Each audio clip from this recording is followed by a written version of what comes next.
Alright, welcome back to the Rev. We're gonna do a whole race this time. This again at Virginia Raceway. I seem to be getting this one a lot the last couple of days. This time we're in the Ford Mustang. This is one of my favorite cars, isn't it beautiful? So we got off to a pretty good start here. You know, what I really love about this is watch how we are able to get around the corner without being rammed. I mean, this is pretty much perfect as far as Forza 7 goes. Oh, a little bit of a and of course, someone has to ruin it. Someone has to make sure that Forza lives up to its name of having terrible, terrible corners. Oh, see, I really can't tell.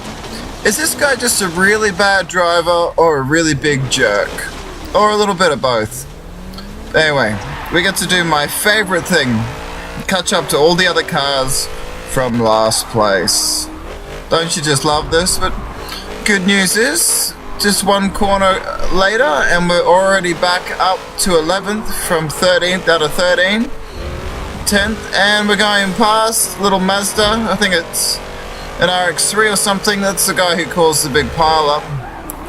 Now, the tune we're using in this race is done by Muppet 081, and it is a very good tune. As you can see, this car is absolutely killing it on both the corners and on the straights, and is really catching up to these other cars really well.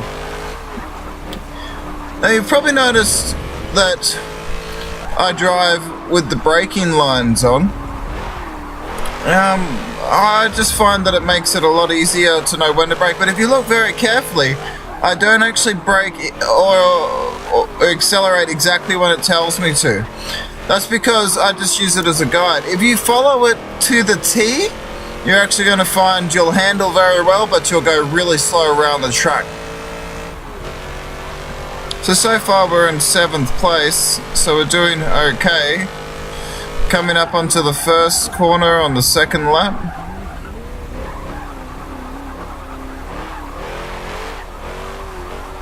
And boy, this car monsters along.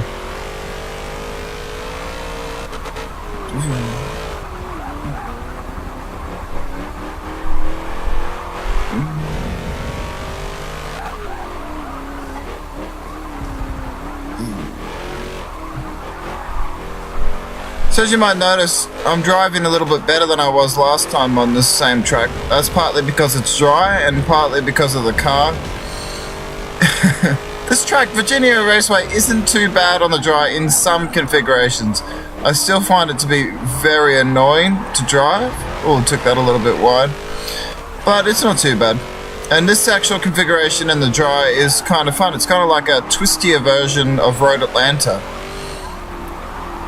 Okay, so the cars up in front of us have had a little bit of a conflagration, aka a crash, and so we're going to get into 6th and 5th spot. Just past the Nissan and the Charger. Those Charger Daytonas are so powerful, so quick in this game. Alright, coming onto the final straight of lap 2. Just hear that car go. It accelerates so quick. It's a good tune it's got on it, actually.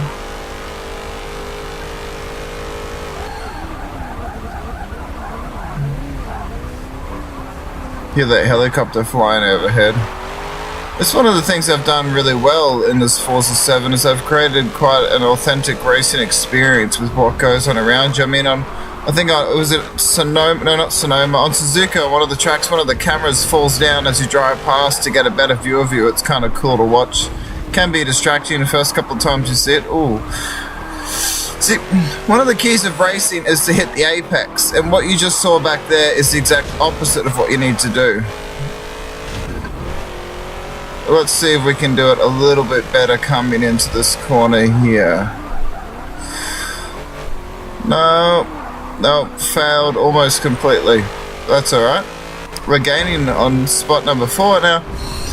If the racing stays clean and like this, there's a good chance by the end of this lap we might be pretty close to that car up in front.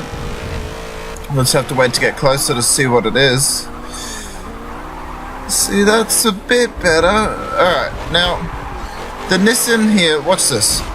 And he turns in on me, and then he turns in on me again. Now, what's frustrating about this is, yes, he had the faster car, but he caused that accident. Now, obviously, he's going to recognize that he's an online racer, so he's probably mature enough to recognize that he caused that accident. Maybe I could have slowed down a little bit, but he turned in on me on the straight for no reason, causing a big pile-up. So let's see if he does just act mature about it. But for now, we're catching up to some back markers. Now, back markers are interesting. Oh, see that guy just tried to take me out but missed me completely. I like to compare back markers in Forza 7. Oh, wait a minute. Oh, and I get hit by the guy who took me out. Don't you just love that? You know, I like to compare back markers in Forza 7 to people who have completely failed in life and are so bitter that they want to take it out on those who are doing better than them. Yeah, but that's not fair. Not all back markers are like that. Alright, this is a Porsche up in front. So we're doing really well. We're catching up. I reckon we might have a chance of catching him. We might have a really good chance of catching him. This is how good the tune is on this Mustang. And his handling doesn't look great, so let's see. Oh, here we go. Now that's how you take an apex on a corner. Now, interestingly enough, he's going to turn in on me in the exact same way. Now that's probably my fault there. I probably should have slowed down. And the Nissan's just taken advantage and rammed us both off. Gotta love that. Just gotta love it. Anyway, I don't really feel much remorse for that big pile up because that was the fair lady who did that. So we're gonna take 5th spot, which isn't bad considering we were in last spot. 13 out of 13th, and we finished 5th. Well, thank you for watching. This is The Rev. Please comment, rate, share, or subscribe. See you later.